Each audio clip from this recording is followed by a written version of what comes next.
The months continue to fly by, and now May is over, and June is in full swing, so it's time for another rambly monthly wrap-up.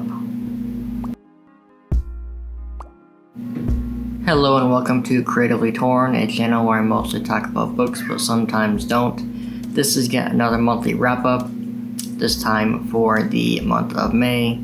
I'll be going over the books I read in May and looking forward to the ones I plan to read in June. I know this is a little bit late, as it is actually June already. It's just how it goes sometimes. So in May, I actually had a very productive month reading-wise. I finished 9 books. A couple of those are shorter stories, but I'm going to count them anyways because I ended up rating them on Goodreads, so I think that counts. That being said, most of them were not my favorites, so it's definitely a case of quantity over quality for May. But let's go ahead and get into it, starting off with what I was carrying over from April. That was The October Country by Bradbury. It's a book of short stories. I did a review of this book on my channel here. Not my favorite Bradbury book so far. Actually, I'd say it's my least favorite, but there were a couple of good short stories in there that I really do recommend. So if you want to know what those are, go ahead and check out that video. It's not the worst, so there you go. Next up was one of those short stories I mentioned. This was The Box by Jack Ketchum. I read another book by Jack Ketchum a few months ago. I'm not going to talk about it because it's very disturbing. The Box. It's a short story. It was like 20 pages long. It's quite good. Not quite as disturbing as The Girl Next Door, but still very thought-provoking and a little unsettling as well. I do recommend reading that if you are into short stories and thriller or horror kind of books. So I gave that one 4 out of 5. I guess I forgot to rate The October Country officially. I gave that one a 3 out of 5. Next up was a book by Jack London, The Seawolf, which has been my 3rd Jack London book and my least favorite so far. Even then, it's still pretty good. I did quite enjoy it for what it was. It's about a crazy sea captain and a dorky guy who gets caught up in his boat. I didn't do a review of this, did I? No, I was going to, but then I didn't. But it was pretty good. I did like The Seawolf a fair amount. I gave it 4 out of 5. Not my favorite story by Jack London, which I'm pretty sure I said already. It was good. I would recommend it if you're into nautical tales, or if you are into the work of Jack London, then you would probably want to read this one as well at some point.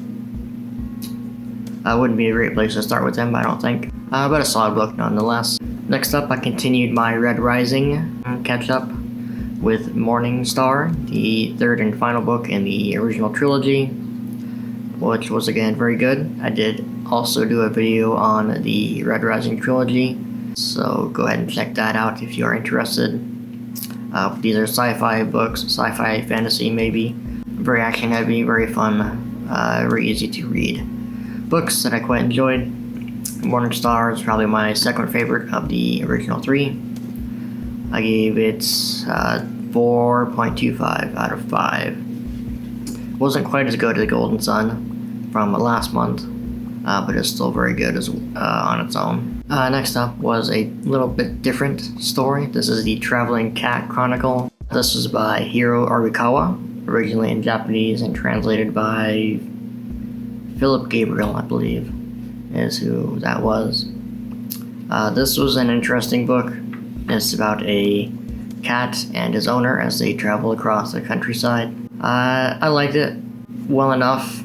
There are some parts in the beginning that I wasn't all in for, as it wasn't as much traveling and as much cat stuff as I had hoped. It was more about people instead.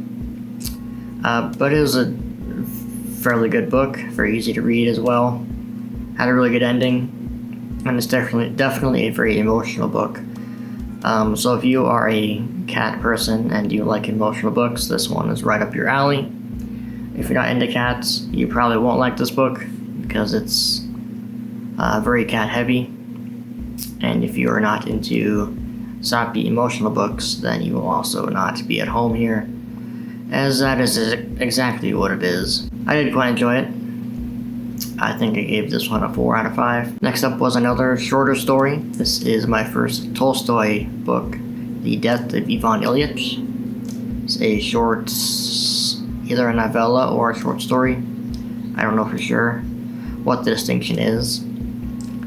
This is about a man named Ivan Ilyich who dies, and then there's some stuff about his life in there too. It was okay. I don't know. It wasn't that profound. I didn't find it wasn't all that enjoyable for me. There were a few chapters I did like, such as when he got married and when he discovered how inconvenient marriage and kids are to his career. That was kind of funny. And then there were some thoughts near the end about when he was near death, about just thinking about over his life. That was kind of good. But other than that, it was very forgettable. Really hoping for a better reaction to some longer Tolstoy books that I'll be reading in the future. And I ended up rating this one 3 out of 5. Next up is a challenging read. I thought this was Great Expectations by Charles Dickens, which is technically my third Dickens book, after A Christmas Carol and Oliver Twist. A Christmas Carol is hard to count because I'm pretty sure everybody knows the story by now, even if you haven't read the book. And also the book is very short as well. I was very mixed on both that and Oliver Twist, to be honest. So I did not have high hopes or expectations going into this one. And for most of the book, it was a very average read for me. Yes, Sega. As well, it was very thick and long-winded, and there wasn't a lot going on. But then around the, not quite the halfway mark, but somewhere near the halfway mark, it starts to get a lot more interesting. And in the end, it was a very good book, one that actually found related to me quite a lot, much more than I was expecting, even throughout the course of the book. So that was quite a surprise. I ended up really liking this one after thinking on it some more. I think I gave this one 4.5 out of 5. This is one I could see myself rereading in the future, not anytime soon, because it is kind of a harder read, just with Dickens' style. But one I would like to give another chance later on once I know the full scope of the story. Or now that I know the full scope of the story, rather.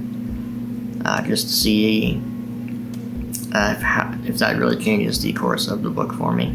But yeah, I ended up giving this one a 4.5 out of 5, I think I said. I could see this becoming a 5-star book over time. Next up is the first book in the Greenbone saga, Jade City. I read this one as I was kind of looking for something to mix up what I was reading at the time. Didn't really work out. This is a fantasy, or an urban fantasy, about Jade. It takes place in a fictionalized version of Asia. Did not like this book. This series is very highly acclaimed on booktube and bookstagram and wherever else books are talked about on the internet. It did not work for me though. I did not connect with any of the characters, did not enjoy the writing style, was not enamored by the action sequences. I found it to be a little messy and not really well explained. Overall, very boring. Just when I thought the last third of the book was getting really good for a while, and the last couple of chapters really brought it back down for me, just with some character decisions that were really goofy for me. Overall, it's an interesting world and an interesting idea, with like a mobster story with like kung fu mixed in, and the whole thing, which might be a good like a Netflix series or an anime or something. But as for this book, it did not meet my expectations. I don't think I'll be reading the second book anytime soon. Really a big miss for me, which is unfortunate because I've had 2 misses in the fantasy realm so far. So hopefully that will change now in the next couple of months. But I ended up giving Jade City a 3 out of 5, which is probably more than it should have gotten. I think most of the book is probably a 2.5 or a 2-star read. But there was some good stuff in the latter third of the book that I did enjoy a little bit. So I think I'll give it a solid 3. And then my final book of the month is another shorter story, although it didn't read that way. This was The Trial by Franz Kafka. It's a German, what would you call this? Like a surrealist, allegorical tale about a man who gets arrested for something. And then the book is just a whole lot of fever dream nonsense after that. This is my first experience with Kafka, so I'm not quite sure what his other books are like. But this one was very hard to read. I didn't love it. I think it was around 200 pages in total, but it felt like it was much longer than that. It's because there were long paragraphs, long sentences. I didn't find it particularly engaging. There wasn't a lot of atmosphere or setting involved. It was very to the point in terms of the writing style. There is obviously a lot of symbolism and things that go into this book, which is fine. I don't mind that, but if the surface level of the book is hard to enjoy, that's going to drop it down for me, and that's what happened with this book. So I ended up giving this one another 3 out of 5, which was a sour note to end my month on, but that's just the way it is sometimes. There is one book that I started last month that I am still reading. That is the next book in the Red Rising series. This is the first book in the sequel series, Iron Gold. So I'm carrying that one over into June. And overall, so far, I'm really enjoying it. I think it's a much different story than either of the first 3 books. Very different writing style, very different approach to the story structure, and it just feels a whole lot more mature. So I am quite enjoying that. But before I go any further, let's go ahead and rewind and go to my book of the month for May, which will be, I think it's got to be Great Expectations. I think it's the one that's has probably left the most impact on me since reading it. One that I will probably enjoy the most later on down the line of the bunch that I read this month. So overall, maybe it was not my favorite book to read at the time, but I did really enjoy the story and the message of it and everything else. So for that reason, that's my book of the month for May. And then moving on to June and what I'll be reading for this next month. Like I said, I've got Iron Gold that I'm reading right now, hoping to finish that up soon. I've also started now, since it is after June 1st, I started Malice by Gwynne, which is the first book in the Faithful and the Fallen fantasy series.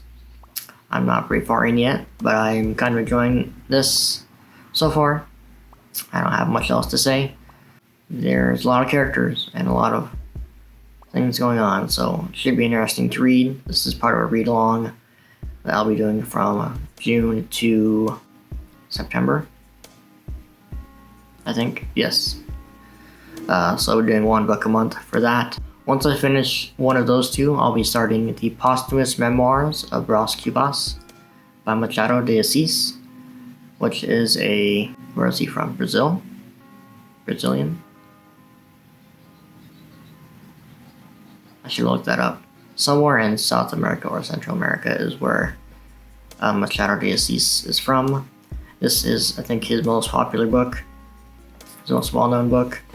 It's about a person that's died, and this is their posthumous memoirs about their life. So, it's one that's highly recommended, one that's very enjoyable to read from what I hear. One that I'm excited to get to very soon. Another one that is very well regarded, and one that I'm excited to get to, is Boy's Life by Robert McCammon. I have not read any of his books yet, though they all come very highly acclaimed. I'm going to start with Boy's Life. I just decided I wanted to read that this summer. I also want to read Swan Song, but I want to save that for maybe next year, as I do want to read The Stand later on, sometime in 2023. I don't want to get the two mixed up all that much, so I gotta space them out. So I'm starting with Boy's Life. I'm quite excited to get to it.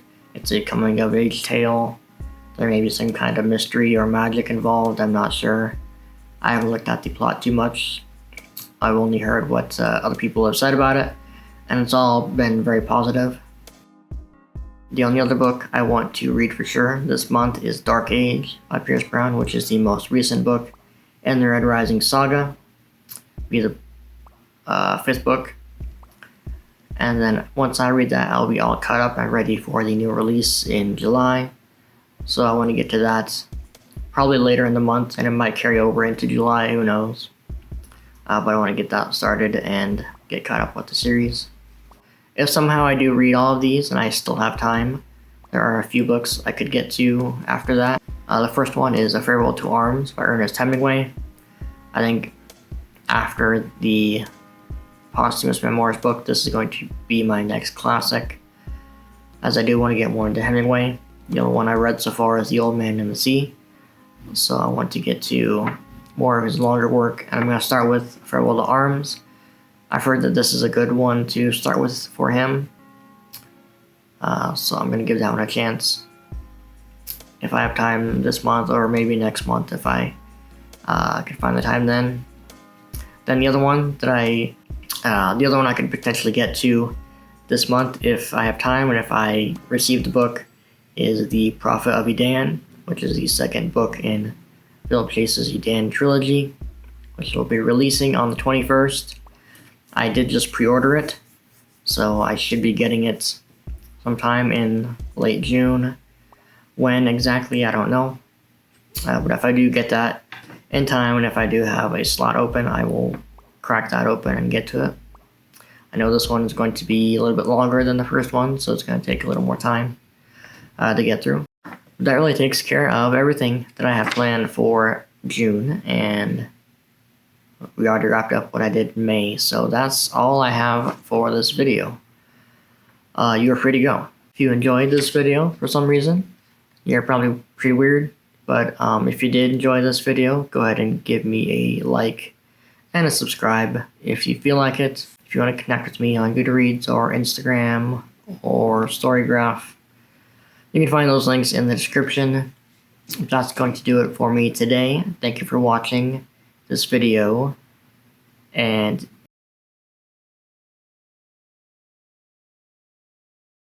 most recent book in